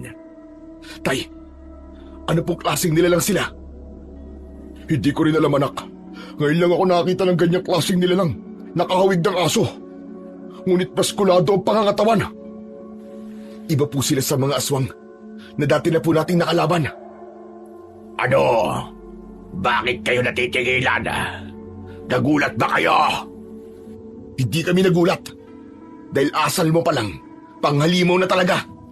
Isa pa, una pa lang alam ko ng aswang ka, Gunggong. Aminin mo na, natatakot ka sa akin. Sinabi nang hindi ako natatakot sa iyo eh. Dahil ako ang dapat mong katakutan. Mabilis kaming sumugod, papalapit sa kanilang kinaroroonan. Isinuntok ko ang kamao ko na merong kadenang bakal. Tumama agad yun sa mukha ng aswang na si Brando. Si tatay naman ay parang nagtatabas lang ng tubo. Bawat tamaan ng armas nito ay agad na bumabagsak sa lupa. Dahil masyado silang malakas, ginawa ko naman latigo ang armas ko. Kaya bago pa sila makalapit sa amin ni tatay, ay tinatamaan na sila ng kadena ko. Tay, hindi po sila basta-basta napapabagsak. Nakakabangon po agad sila. Mag-iingat po kayo. Masyado silang malakas. Dahil wala nang ambisa ang medalyon natin, aasa tayo sa sarili nating kakayahan. Kagaya ng mga nakasanayan namin ni tatay, sabay kaming umatake sa mga kalaban. Kahit wala kaming kapangyarihan, napansin pa rin naming nahihirapan sa amin ang pangkat ni Brando. Hayop na yan. Isa kayo mga inutil. Mga tao lang sila at walang kapangyarihan. Bakit kayo nagpapatalo sa kanila? Dahil hindi nila kami minamaliit. Kaya natatakot sila sa amin. Kaya naman, ikaw naman ang patitikimin ko ng bagsik ko. Sinikap ni Brando na maiwasan ang paggagupit ng kadenang bakal ko. Si tatay naman, naiwasan niya ang mga kalmot ng kalaban at lahat ng humarang sa kanyang daan ay isa-isa ring bumabagsak sa lupa. Pero hindi sa lahat ng pagkakataon ay malakas kami dahil nakita kong sasaksakin sana ni Brando si tatay ay mabilis akong tumakbo para salagin ang patalim nito. Kaya ang tinamaan ay ang braso ko. Gumuhit ang sakit at umagos ang dugo mula sa sugat ko. Doon ko napansin na tila napapikit pa ang mga tao habang inaamoy ang dugo ko. Hindi nga nagtagal ay nag-anyo na rin na mga aswang ang mga tao roon. Dumami ang kalaban namin, ngunit hindi naman ako nagpatinag. Hindi maaari. Anak, naamoy ng mga tao ang dugo mo. Kaya nagpalit sila ng anyo para atakihin ka. Napakabango ng dugo ng isang lalaking barumbado. Kapag nakain ko ang puso mo at laman loob mo, Dante, madaragdagan ang lakas ko. Hindi mangyayari yun. Dahil ang dugo mo muna ang ikakalat ko sa lupang kinatatayuan mo. Dahil sa bugso ng damdamin, sumugod ako sa kanila. Umikot ako ng mabilis habang sumasabay sa aking pag-ikot ang kadenang bakal. Lahat ng umatake sa akin, tinamaan ng kadena. Tinamaan din sa leeg si Brando at tumalsik ito sa bakod. Kaya merong bumaon na kahoy sa likod nito. Ang likod ko! Napakasakit! Ano? Masarap ba ha? Partida pa yan. Wala pang bisa ang medalyon ko. Ano? Sumugod ka pa! Hayop ka, Dante! Pagbabayaran mo to! Sobrang sakit ng likod ko! Dahil may tama na si Brando, tumigil sa pag-atake ang mga alagad nito at dumapit sa kanya. Ibig sabihin, nagpapahinga ka rin pala kapag nagkakasugat ka. Nagkakabali ka. Mas lalo kaming lumalakas kapag nagkakasugat kami dahil nakakatikim kami ng sarili namin dugo. Anak, kaya nila magpagaling ng sugat nila sa pamamagitan ng kanilang dila. Hindi natin sila matatalo. Tay, walang imposible sa gustong manalo. Ipapanalo ko po ang laban na to. Hindi ko alam kung bakit umatras ang pangkat ni Brando ng mga sandaling yon. Mga kasama, atras na muna tayo. Atras! Saan kayo pupunta ha? Akala ko ba matatapang kayo? Bumalik kayo rito! Hindi pa tayo tapos! Nang makalabas ng bakuran sina Brando kasama ang mga alagad niya, itinigil ni tatay ang paghampas sa ulo ng mga aswang na nasa harapan nito. Mabilis na bumangon ang mga ito habang sapo ang pumutok nilang ulo at kilay. Hindi sila namamatay sa aming mga sandata, ngunit nangihina sila kapag nasusugatan. Maaari na talo mo kami ngayon, pero hindi ibig sabihin ito na titigil na kami. Hindi ka na makakalabas ng buhay sa baryo namin, tandaan mo yan. Ang magiging paghaba ng buhay nyo rito ay depende sa kung paano nyo maipagtatanggol ang sarili ninyo. Ang ibang aswang ay nagunahan sa pagtakbo papalayo sa lugar na yon. Bago naman tuluyang umalis si Brando, lumingon muna ito at nag-iwan ng isang pagbabanta. Ito tatandaan mo, Dante. Maaaring nanalo kayo ngayon at nabuhay kayo ng isang araw pa. Pero sa susunod nating pagkikita, hindi ko nahahayaang manalo pa kayo at mabuhay pa na matagal. Hindi ako titigil hanggat hindi ko nakukuha ang inyong lakas at katapangan. Ang ingay mo. Hihintayin kita, hayop ka. Darating ako. Huwag kang mag-alala. Hanggat kaya ninyong ipagtanggol ang sarili nyo, mabubuhay kayo. Pero kapag natalo na namin kayo, Yun na rin ang magiging katapusan ninyong mag-ama. Tara mga kasama, umalis na tayo rito. Nang mawala sila sa paningin ko, saka ko lamang naramdaman ang malaking sugat ko sa braso. Anak, may tama ka. Nangyari to sa pagsalag ko sa talim ng kutsilyong tatama po sana sa inyo, Tay. Ginamitan nila tayo ng sandata kahit malakas na sila. Nangangahulugang banta pa rin tayo sa buhay nila, anak. Tay, tara na po sa loob. Sobrang hapdi na po ng sugat ko. Inalalayan ako ni tatay na pumasok sa loob ng bahay. Naupo ako noon sa bangko at piniga ang braso ko upang lumabas ang dugo nitong nabuo sa loob ng sugat ko. Isa yon sa paraan para matanggal ang lason mula sa patalim ng kalaban. May sugat ka na. Kaya mo pa ba? Opo, Tay. Masakit lang talaga ang braso ko pati ang kamay ko. Diyos ko, kailangan talaga magamot ang mga sugat mo, anak. Huwag niyo na po akong alalahanin. Mawawala rin po to. Hindi ko lang po inaasahang kaya nilang magpalit ng anyo kahit may presensya pa ng araw. Ganun sila kabagsik, anak. Tama si Ato. Malakas silang kalaban. Aray! Sobrang sakit, Tay. Ibang sakit na nararamdaman ko. Teka, kailangan malinisan ang sugat mo, anak. Pero saan kaya tayo hahanap ng gamot? Linisan niyo na lamang po ito ng malinis sa tubig, Tay. O heto, meron tubig dito sa galon na dala ni Ato. Mabilis na kumilos si tatay para maglagay ng tubig sa tela at idampi yun sa sugat ko. Hindi tumigil ang pagdurugo noon, kaya natakot na si tatay.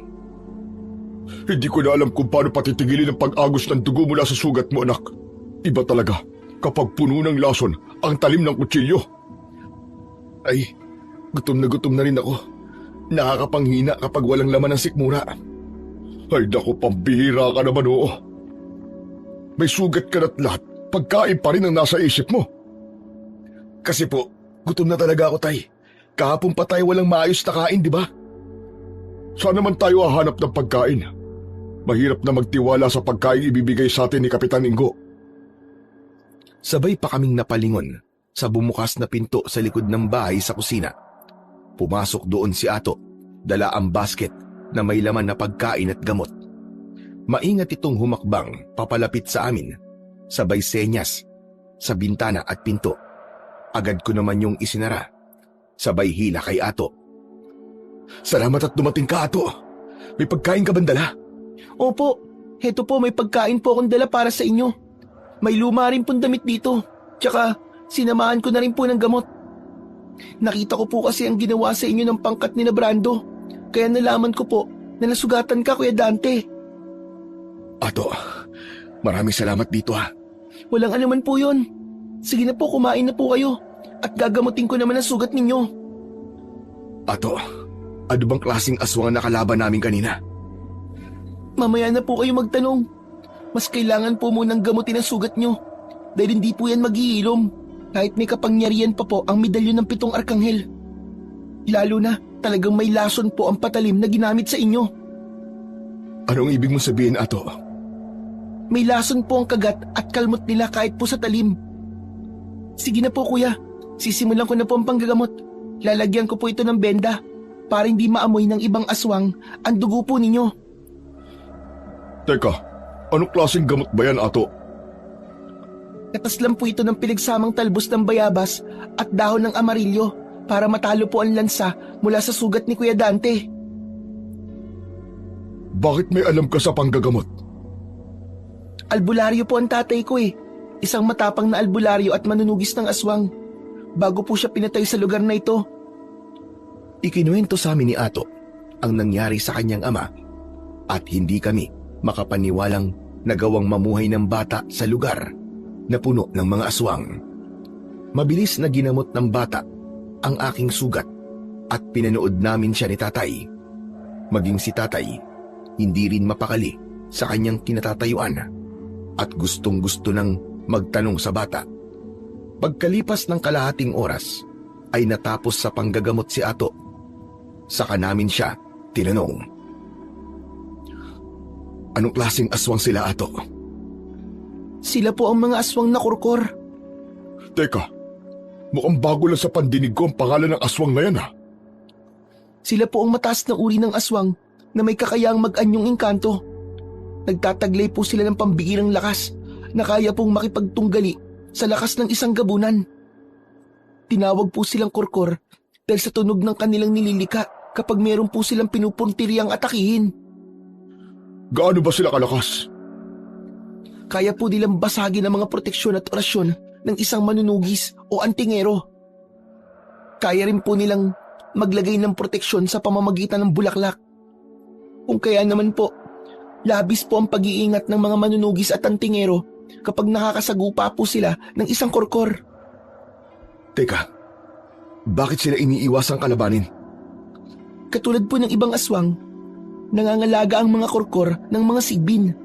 Ngunit mataas na uri naman ang kanilang inaalagaan. Ito ang unlaun.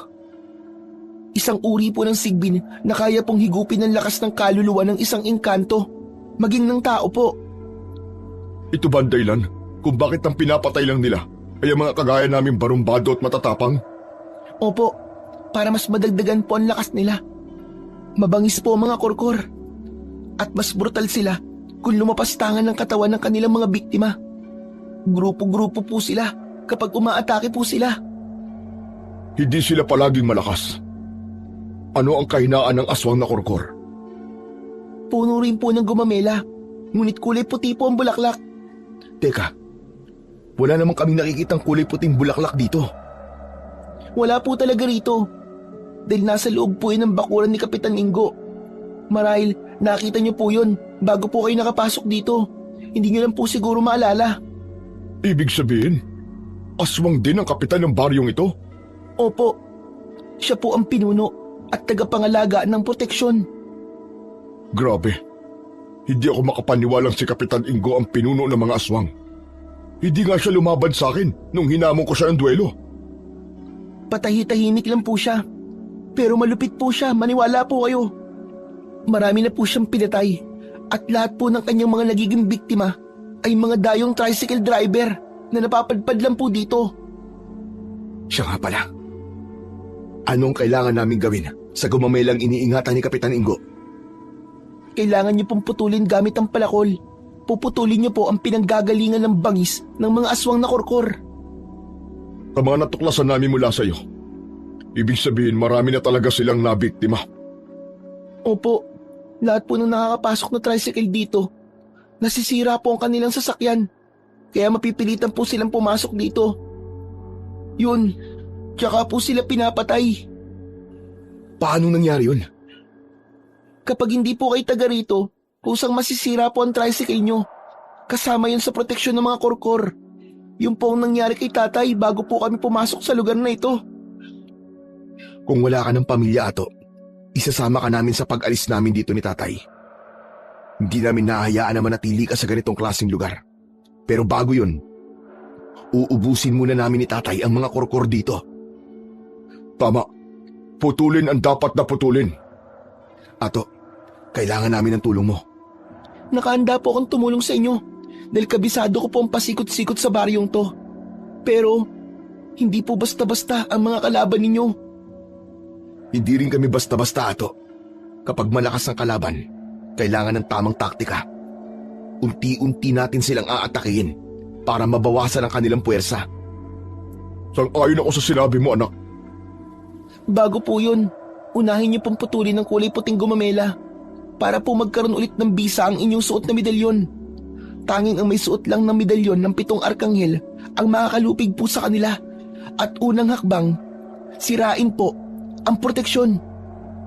Naiintindihan ko na. Masasamahan mo ba kami papunta ron? Opo.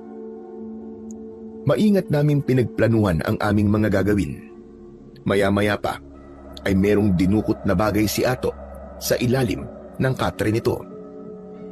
Kuya Dante, ito po ang sandatang makakaputol sa puno ng gumamela. May orasyon po ito ni tatay. Ginawa niya po bago po siya namatay. Ikaw po ang gagamit nito. Tapusin niyo po ang mga aswang sa lugar na ito. Sige, ako ang gagawa. Pero ang liit naman yata ng palakol na ito. Opo, maliit nga po. Pero mabisa naman po yan at matalas. Tsaka, kailangan niyo pa rin po ng matinding pag-iingat. Sige Ato, maraming salamat sa tulong mo. Teka, bakit kaya parang pamilyar sa akin ang palakol na yan? Hindi ko lang maalala kung saan ko ito nakita. Marami naman po kasing kagaya ang palakol ni tatay eh. Pero hindi ito isang simpleng palakol lang. Dahil gamit ito ng isang malakas na antingerong manunugis. Sayang Ato, hindi ko nakilala ang tatay mo. Sana nga po, naging mahaba pa ang buhay niya. Kung buhay po siya, maaaring napatay na po niya ang lahat ng mga aswang dito. Pagsapit ng gabi, ay isinagawa na nga namin ang aming plano. Sa tulong ni Ato, ay sumunod lang kami sa kanya patungo sa bahay ni Kapitan Ingo. Maigpit kong hawak noon ang kadenang bakal na nakapulupot sa kamao ko. Samantalang si tatay naman ay nakasandal sa kanyang balikat ang tubong bakal. Si Ato na rin ang nagdala ng palakol. Maingat din ang akbang ng aming mga paa at nagtago kami sa bawat punong madadaanan namin. Habang nagkukubli kami, ay pinag-aralan naming mabuti ang mga galaw ng mga tanod sa paligid. Pambihira na yan, Ato. Talaga palang pinapabantayan ni Kapitan Ingo ang gumamela sa gitna ng kanyang bakuran. Opo, kaya kailangan po natin mag-ingat sa bawat kilos natin. Anak, uunahin natin putulin ang punong iniingatan nila. Opo, Tay. Kapag naputol na po natin ang puno, manghihina po sila panigurado. Magagawa na po natin na pabagsakin po ang mga korkor. Tsaka lalakas na po ulit kayo dahil magkakabisa na po ang medalyon ninyo. Tay, Ato, iikot ako sa kabila. Tay, kayo na po ang bahala rito. Huwag niyo pong iiwan si Ato kahit anong mangyari. Sige anak, mag-iingat ka rin. Kuya, talasan mo lang ang pakiramdam mo. Umikot po kayo sa kabilang tarangkahan. Siguradong wala pong bantay dun. Ganun nga ang ginawa ko. At nakatulong talaga ang madilim na bahaging yon ng bakuran. Kaya tagumpay akong nakaikot sa kabilang pintuan. Ngunit natigilan ako dahil narinig ko ang boses ni Brando. Lolo, di na po ako makakapayag na mabigo pa kami sa kanila. Baka makatunog sila at tumakas. Mas lalo po tayo mahihirapan sa kanila. Kailangan ngayong gabi, tapusin na po natin ang mag-ama. Huwag kang masyadong mainip, Apo. May tamang oras para dyan. Talagang nagulat ako sa narinig kong pag-uusap ng dalawa dahil napagtanto ko na maglolo pala sila. Kaya pala pinoprotektahan ni Kapitan Ingo si Brando. Sa una pa lang ay nakaplano na ang lahat. Lolo, patatagalin niyo pa ba ang buhay ng mag-amang yon? Hindi po ba't si Tatang Gaston ang pumatay sa mga magulang ko at lola ko? Kagaya ng sinabi ko, huwag tayong padalos-dalos ng desisyon. Kung madali nating napatay ang tatay ni Alex, ibahin mo ang dalawang yon. Nararamdaman ko na malakas sila. Kung ako lamang po masusunod, ngayon din, sasalakayin ko na sila sa bahay na yon. Huwag mong maliitin ang kakayahan ng kalaban mo. Hanggat suot nila ang medalyong 7 arkanghel, ay mapanganib pa rin sila. Maaaring maisa nila tayo. Kaya kailangan ng matinding pagbabantay sa ating iniingatang proteksyon. Pero Lo, hindi na po talaga ako makapaghintay. Kapag nakikita ko mag-amang yon, kumukulo talaga ang dugo ko. Doon ko rin nadiskubre na sila rin pala ang pumatay sa lolo Gaston ko at hindi yun alam ni tatay. Kaya naman, hinintay ko na umalis sila sa lugar na yon. Saka ako lumapit sa kinaroroonan ng puno ng gumamela na merong kulay puting bulaklak. Agad akong nagtago sa gilid nang makita kong may 2 bantay na aswang. Hinawakan ko sa tigkabila ang dulo ang kadenang bakal at maingat akong humakbang patungo sa nakatalikod na halimaw. Mabilis ko itong sinakal gamit ang kadena. Nang lumingon sa akin ang isa pa niyang kasama, ay agad ko siyang sinipa sa muka at bumagsak ito sa lupa. Naipulupot ko kagad sa kamay ko ang kadenang bakal at yun ang ginamit kong pansuntok sa kanyang muka. kaya hindi sila nakalika ng ingay. Doon ko naman sinenyasan sina Ato at Tatay para pumasok sila sa loob ng bakuran. Nang makalapit sila sa aking kinatatayuan, saglit kaming nagtago sa madilim na sulok ng bakod. Tay, nadiskubre ko po. Maglolo sina Brando at Kapitan Ingo. At sila rin po ang pumatay kay Lolo Gaston. Pati na po sa mga kapatid ninyo at pamilya nila. Mga hayop sila. Hindi ko sukat akalain na dito ko rin pala sila matatagpuan. Humanda sila sa akin. Papatayin ko silang lahat. Pagsisisihan nilang pinatay nila ang Tatay Gaston ko. Lolo Gaston? Gaston Miaris po ba? Oh, teka Ato. Paano mo nalaman ang buong pangalan ng lolo ko? Lolo mo pala si Lolo Gaston? Oo Ato, anak niya ang tatay ko. Diyos ko, salamat dinig ng Panginoon ang panalangin ko. Bakit Ato? Ano ba nangyayari sa'yo? Lolo ko po kasi si Lolo Gaston. Ako po ang anak ng bunso niyong kapatid na si Arnulfo. Bunso po ako. At sa lugar na to, pinatay ang pamilya ko. Ano? Totoo ba't sinasabi mo? Opo. Ako po ito, Chong. Sabi po ni Tatay, makikilala niyo raw po ako kapag nakita niyo ang palakol na to. Kayo raw po kasi ang nagbigay nito sa kanya nung maliit pa po kayo. Doon ko napagtanto na kaya pala pamilyar kay Tatay ang palakol ay dahil siya pala talaga ang may-ari nito. Halos hindi ako makapaniwala sa ipinagtapat ni Ato sa amin. Si Tatay ay hindi niya napigilan ang kanyang sarili. Maigpit niyang niyakap si Ato. Diyos ko, ang buong akala ko, naubos ang pamilya ni Arnulfo. May natira pa pala. Pinagtagpo tayo ng tadhana, Ato. Opo, Chong. Kayo nga po ang tadhanang magliligtas sa akin dito. Bumaha ng luwa sa pagitan naming tatlo. Ngunit mas pinagtuunan muna namin ng pansin kung paano mapuputol ang iniingatang halaman ng mga aswang na kurkor. Manglalapit kami sa puno ng gumamela. Pinigilan ko si Tatay. Tay, parang nakakapagduda po ang katahimikan ng paligid ah. Para bang alam nilang may nagbabanta sa kanilang proteksyon?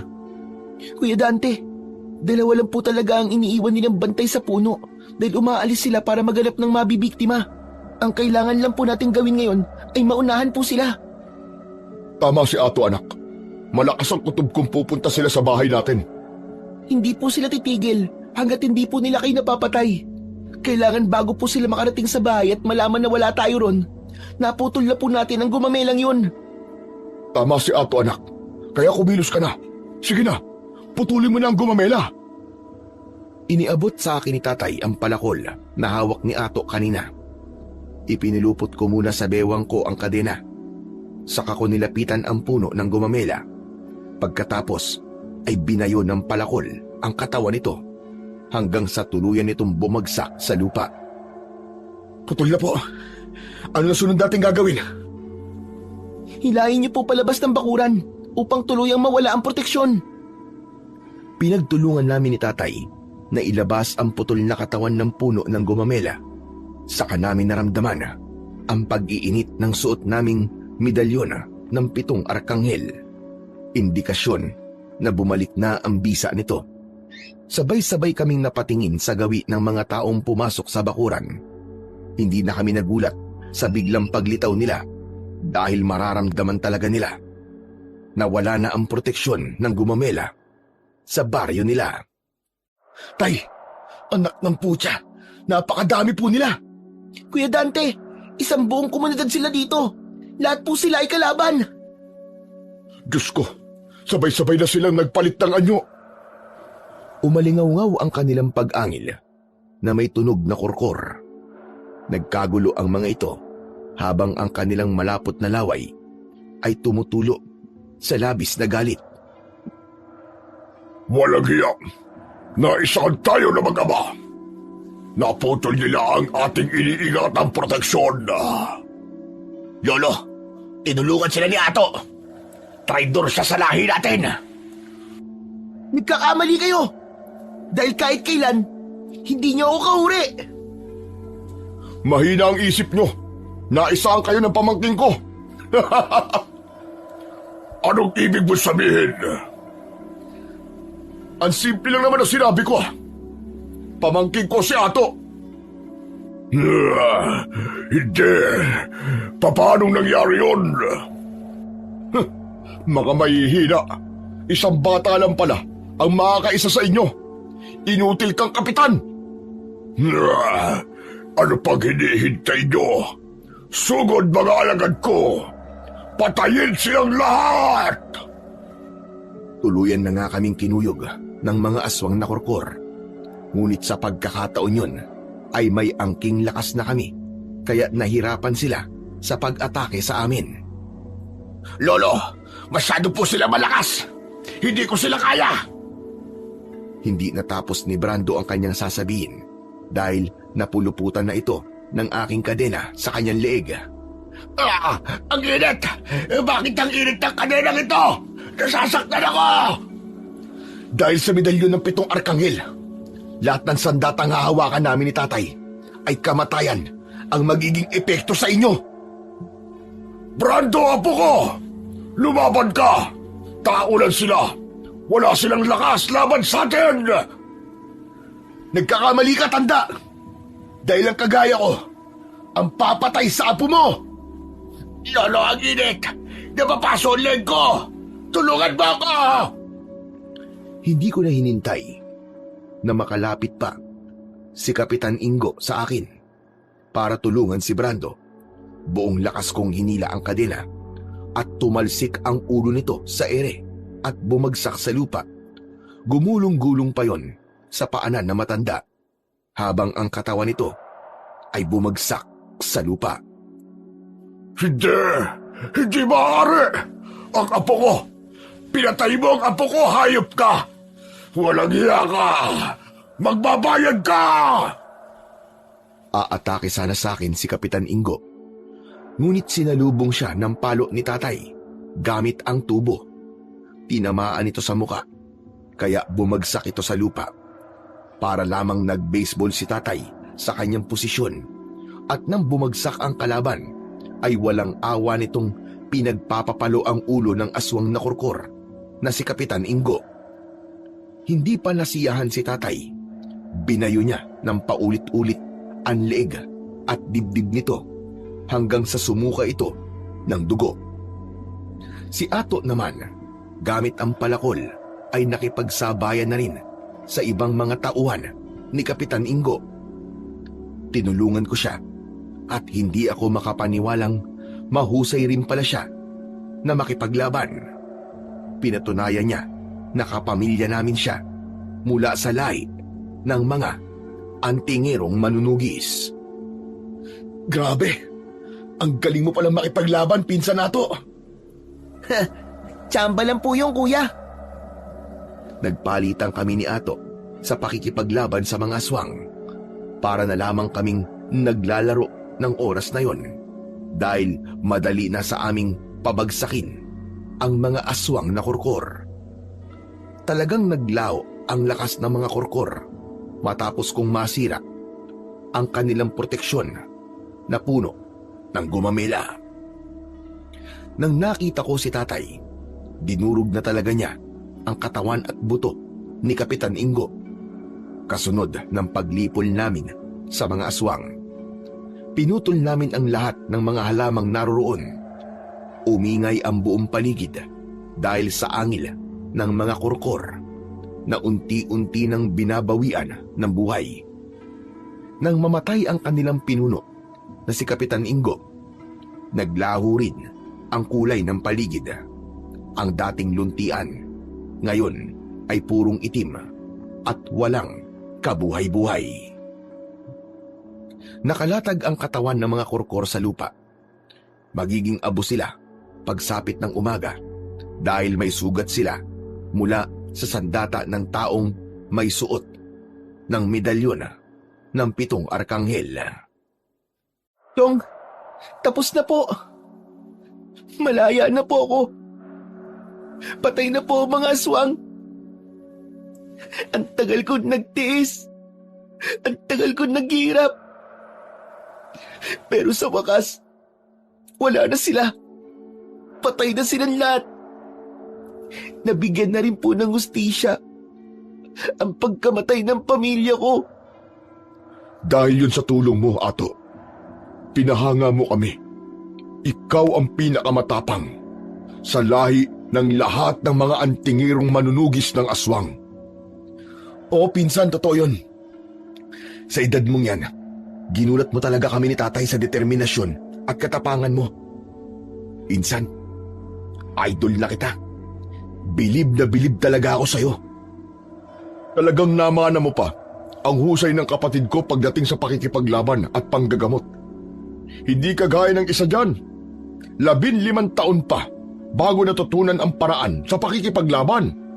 Ay, katamad naman talaga. Tatay naman eh. Ako na naman ang nakita. Biro lang. O paano? Tara na. Umuwi na tayo. Sige po. Sa wakas, may pamilya na po ulit ako. Salamat po sa Panginoon. Tama yan, Ato. Magpasalamat ka. Dahil kung hindi dahil sa Panginoon, ay hindi natin magagawa magtagumpay laban sa mga aswang. Hanggang ngayon, ay hindi pa rin po ako makapaniwalang ligtas kaming nakalabas sa baryong yun ng mga aswang na kurkor. Akala namin noon ay katapusan na talaga namin sa lugar na yon. Nalaman din po namin na yung pala ang tinatawag na baryo ng gumamelang kurkor sa probinsya na hindi ko na po babanggitin ang pangalan. Dahil dati po itong tirahan ng mababangis na mga aswang. Inilihim ng mga tao ang tungkol sa baryong yon. Sa ngayon po ay masaya na kaming namumuhay sa lungsod ng Maynila. Kasama ko po si Ato na meron na rin sariling pamilya. Hindi rin po ako makapaniwalang si Ato ay naging isang magaling na albularyo sa aming lugar. Siya na rin po ang nangangalaga sa medalyon ng aking ama. Napatunayan po namin ni tatay na talagang mapagbiro ang tadhana dahil hindi namin akalain na doon namin matatagpuan ang pinsan kong si Ato. Hindi masusukat ang lakas ng kapangyarihan ng isang tao kung walang gabay ng Panginoong Diyos. Muli pong pinatunayan na kailanman ay hindi mananalo ang masama laban sa puwersa ng kabutihan. Ang kwento ko pong isinalaysay sa inyo ay isa lamang pong bahagi sa aking nakaraan na hindi ko po makakalimutan. Hanggang dito na lamang po ang aking kwento. Lubos pong nagpapasalamat, Dante. Sa kwentong ating napakinggan, pinatutunayan lamang na sa huli, ang pagiging padalos-dalos, mainitin ng ulo, at barumbado ay tila apoy na unti-unting sumusunog hindi lamang sa iyong sarili, kundi pati na rin sa tiwala, respeto at pagmamahal ng mga taong nasa paligid mo. Ang galit na hindi napipigilan ay nagiging dahilan ng maling desisyon, mga salitang hindi na mababawi, at mga sugat na maaaring hindi na tuluyang maghilom. Tandaan natin na ang tunay na tapang ay hindi nasusukat sa lakas ng sigaw o sa husay makipag-away, kundi sa kakayahang kontrolin ang sarili at piliin ang kabutihan sa kabila ng init ng damdamin. Sabi nga sa Biblia, ang mahinahong sagot ay nakakapawi ng puot, ngunit ang salitang maras ay nakakapagpagalit. Yun ang sabi sa Kawikaan 15:1. Sa gitna ng bawat pagsubok, piliin nating maging mahinahon, mag-isip bago kumilos, at pairalin ang awa at pangunawa. Sapagkat sa bawat pagkakataong pinipigilan natin ang ating galit, mas lalo nating pinagtitibay ang ating pagkatao at pananampalataya sa Panginoon. Ang tunay na lakas ay makikita sa taong marunong magpatawad, umiwas sa gulo, at tumulong sa kapwa ng may malinis na puso. Kaya sa halip na pairalin ang init ng ulo, gawin nating sandata ang kabutihan at pananampalataya, sapagkat dito natin matatagpuan ang kapayapaan na hindi kayang ibigay ng anumang pakikipagtalo o alitan. Piliin mong maging mahinahon sa mundong puno ng kaguluhan, sapagkat ang taong marunong magtimpi ay siyang tunay na matatag. Ano ang aral na makukuha? Ang galit na hindi nakokontrol ay sumisira, ngunit ang pusong marunong umunawa at magpigil ay nagbubuo ng mas mabuting sarili at mas maayos na ugnayan sa kapwa. Dagdag pa rito, alalahanin mo na sa bawat sandaling pinipili mong magpakumbaba kaysa magmatigas at magpigil kaysa sumabog, ay hindi ka nababawasan, bagkus lalo kang tumitibay bilang isang tao, sapagkat ang taong may disiplina sa sarili ay mas dakila pa sa taong kayang manaig sa iba sa pamamagitan ng dahas o pananakot. Sa mundong punong-puno ng tukso at galit, ang pagpili sa kabutihan ay isang anyo ng tunay na katapangan, isang tahimik ngunit makapangyarihang lakas na kayang magbago hindi lamang ng iyong sarili, kundi maging ng mundong ginagalawan mo. Maraming salamat po sa walang sawang pagsuporta at pakikinig sa aking mga YouTube channel.